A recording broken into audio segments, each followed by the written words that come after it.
Good afternoon and welcome to Brewing. I'm your host. My name's Scott Leffler, and relatively short show for you today. Two topics. Mm, One topic and something fun, really. We're going to talk about the Tea Party and what I believe to be the signs of its demise.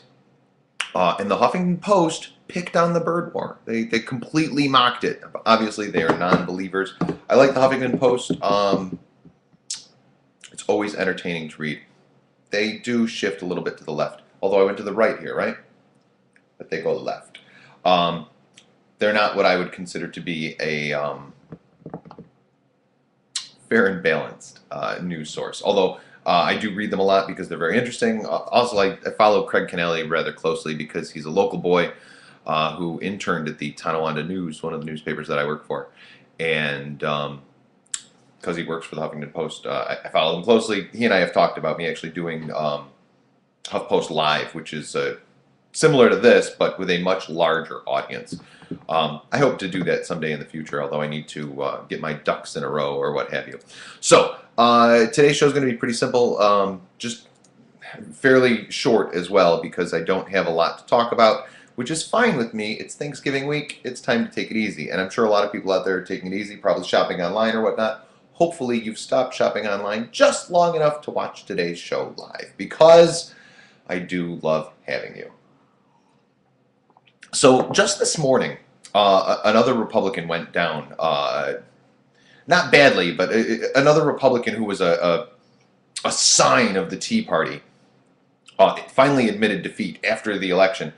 There are still races that are contested, and not all the votes have been counted, but Republican Congressman Allen West from Florida, he's a Tea Party favorite guy, freshman congressman. He admitted today, this morning, after weeks of challenges and recounts, that he actually lost the election. Apparently, immediately after the election, he was down. He asked for recounts, and the recounts made him down even further. You know how it is in Florida. It's kind of crazy out there. He's a former Army lieutenant, lieutenant colonel, and he finally acknowledged defeat. He says, and this is a quote, "While many questions remain unanswered, today I am announcing that I will take no further action to contest the outcome of this election." He says that he still doubts the accuracy of the vote count, and thinks that, he really should have won. But again, another quote, "Our legal team does not believe there are enough overcounted, undercounted, or fraudulent votes to change the outcome of the election."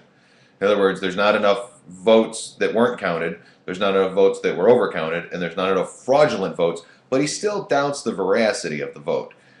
This guy. The 51-year-old congratulated his Democratic competitor, a guy by the name of Murphy. What's Murphy's last name? Patrick Murphy. What's Murphy's first name, I guess is what I should say. And Murphy had claimed victory on election night, but yeah, West said, "Wait, hold on, wait, maybe there's more votes. Let me look under here. Nope, not there. Let me look somewhere else. Nope, not over there."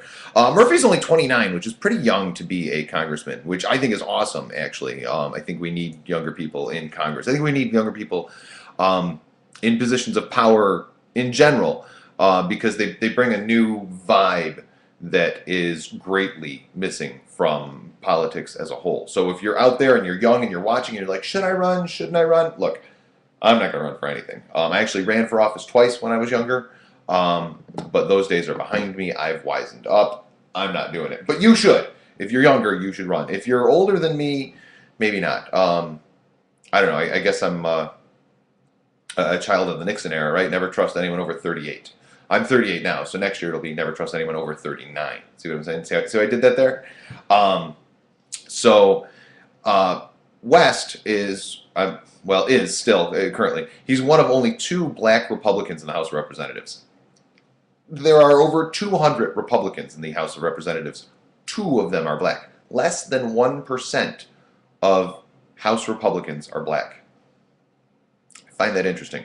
And he's not nice. He's kind of snarky.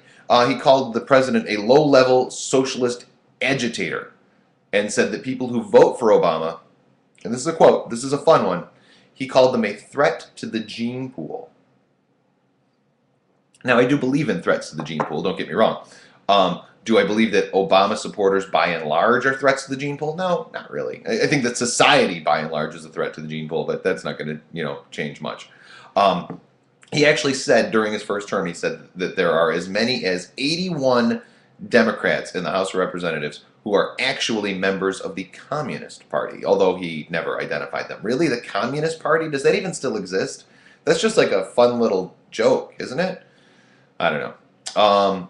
He was in the Army for 22 years and was relieved of his command in 2003 and fined $5,000 after firing a gun near an Iraqi man's head during an interrogation.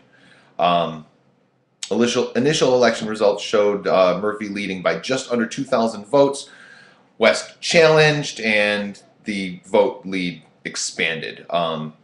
As of right now, with the finished recount, the Murphy lead is 2,100 votes. Just the other day, just on Sunday, West said that he was going to keep challenging the election, but today he said, I guess not. Another quote, serving the people in the House of Representatives has been among the highest honors in my life, but this seat does not belong to me or for that matter to any individual. It belongs to the people. West had amassed one of the largest campaign war chests among House Republicans thanks to support from the Tea Party movement. His donors include Americans for Prosperity, the conservative political advocacy group funded by the billionaire Koch brothers. Koch brothers? Koch brothers. Whatever, however you want to say that. So the standard bearer, if you will, of the Tea Party movement is out of a job, no longer a congressman, and now that went to a Democrat.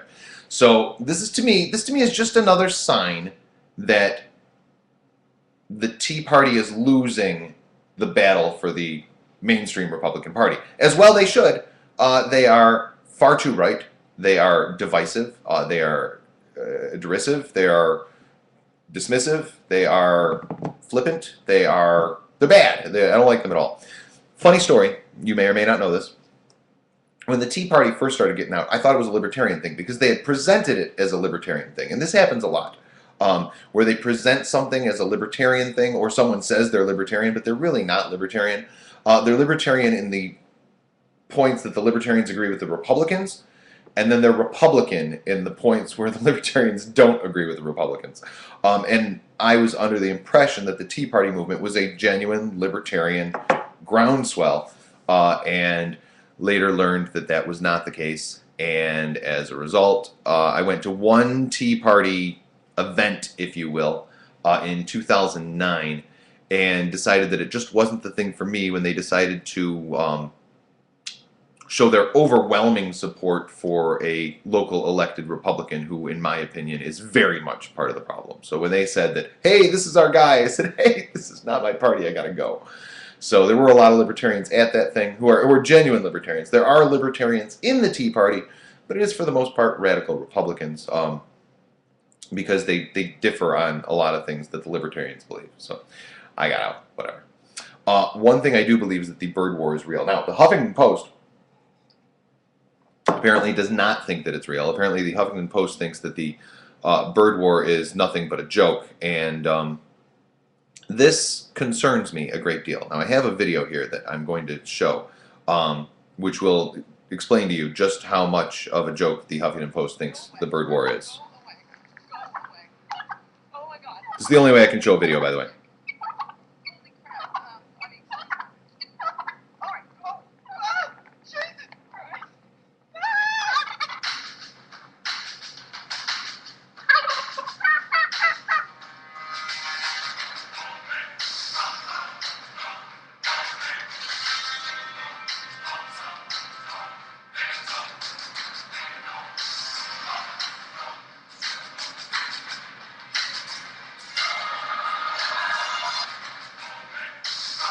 It's a great video, but the fact that they call it comedy bothers me.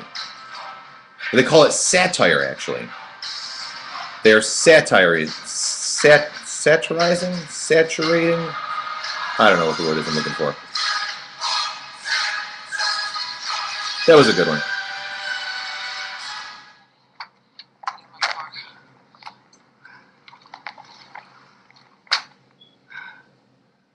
He's got me trapped in the car.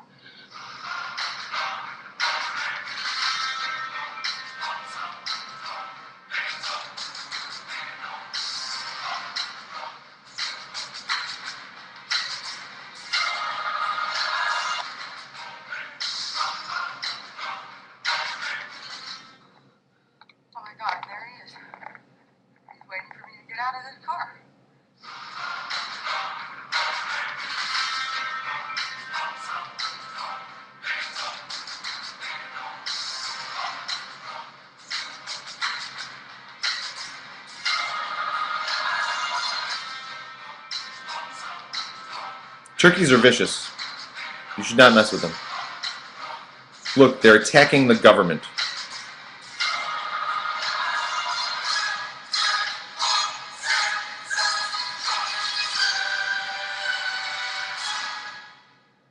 Video, obviously, courtesy of the Huffington Post without their permission. All rights reserved and blah, blah, blah, and all that fun stuff. So, that's my show for the day. I'm out, but I will see you tomorrow. We're doing a show tomorrow, and then not Thursday, but I'll be back on Friday, and we'll have fun then. It'll be good times had by all. Thanks for tuning in, and I'll see you soon. Love you. Bye.